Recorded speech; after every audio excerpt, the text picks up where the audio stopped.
Hello, my name is Dean Jablon at Lifetime Tea, and today I'm going to talk to you about the 5 ways you can build a successful online tea business. We get inquiries every day from people all around the country and the world looking to start an online tea business.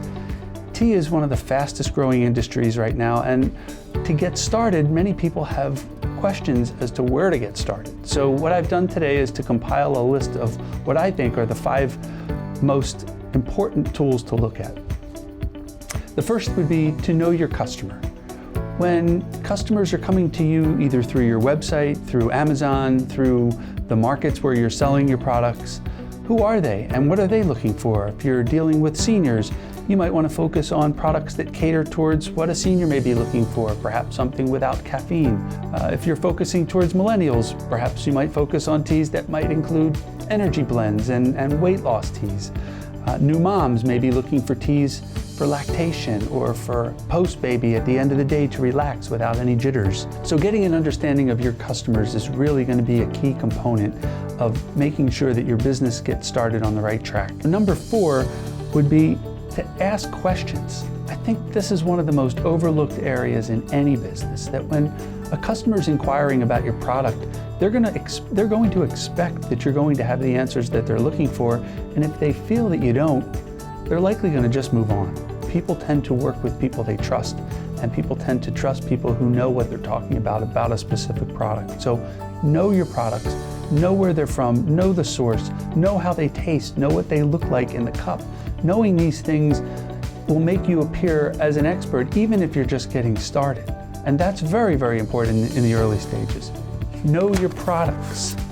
I can't tell you how many times I've talked with people that really don't have any idea about the products that they're looking to sell, but yet they're selling them because they realize that on a spreadsheet they look great.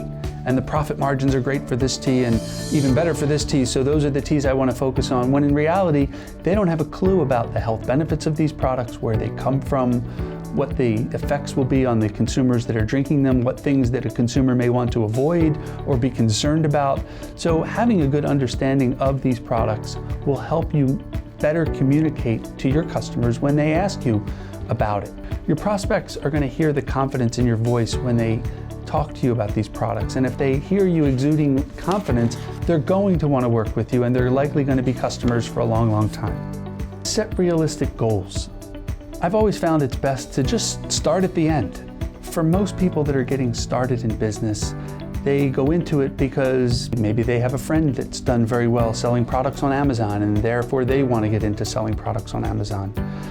Maybe they want to find a supplemental income so that their wife or spouse could leave their job so they could focus on something they're truly passionate about.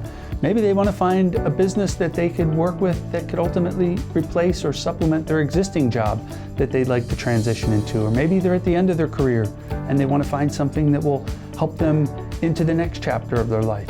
So everyone is going to come with a different goal in mind. Start with the end, start with what you want, what works for you. If your goal is to make $1,000 a month of additional income, let's break that down and see what has to be done. If you start with a simple formula of, let's say, $10 net profit per bag.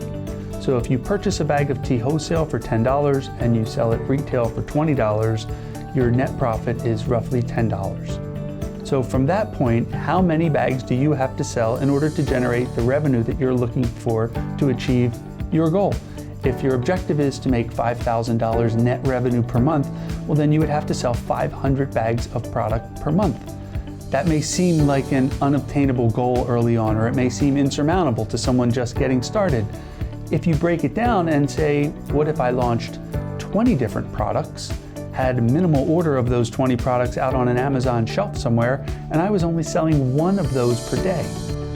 Well, at that point, you'd be selling one product per day times your 20, you'd be selling 20 products per day at $10 per product. So you'd have your revenue of $200 per day. That would by far exceed your $5,000 monthly expectation. It's not easy to do, it doesn't happen overnight, and it only happens with a careful plan and strategy that's implemented. The number one way to build a successful online tea business is to have sufficient capital. I find most businesses that get started typically go in on a shoestring budget because most people don't usually have enough capital required to get it started adequately.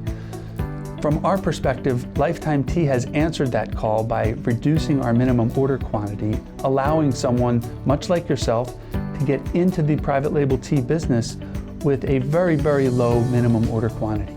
To give you an idea, we can launch a line of private label teas with as little as 25 units of a product. Not 250, not 2,500 or 25,000, which is sometimes the case.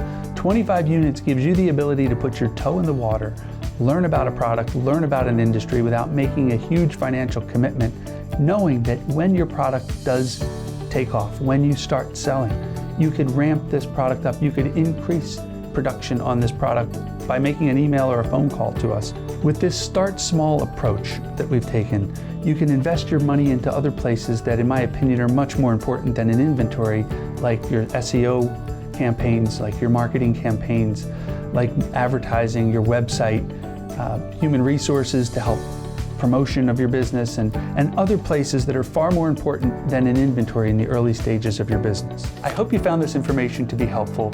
Please subscribe to our channel, and I thank you for watching.